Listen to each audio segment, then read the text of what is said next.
And I actually think that the ironic thing about the players in these kinds of discussions, with the POA being key among them, is that they actually do a disservice to the police officers.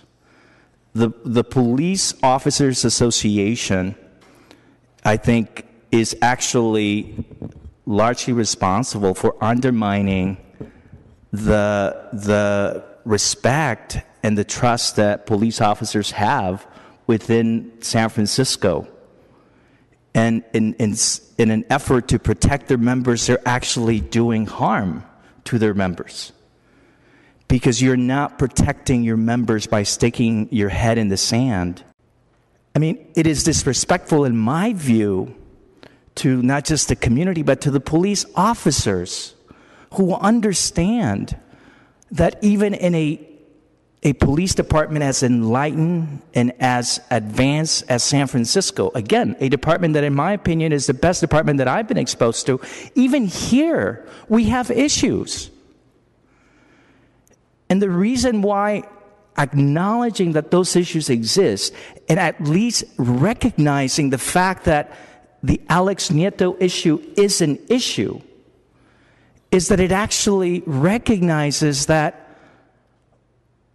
we have to do in San Francisco what we're asking the nation to do, which is to recognize that there is a problem. We cannot say the country has a problem, but San Francisco doesn't have a problem. But by striking the language that references this issue in San Francisco, I actually think that you're doing more harm to the relationship between the police department and the community. And now we're gotten to the point where actually the names of police officers that are accused of police brutality are not even disclosed.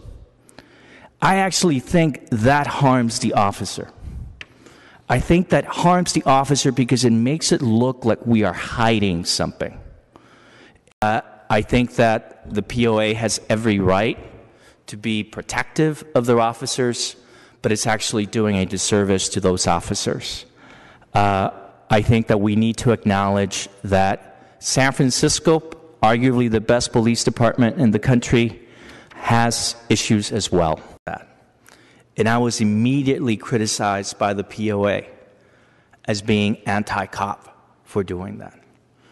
I don't believe that was anti-cop. I actually think that most police officers would recognize that we have to interact with the community differently.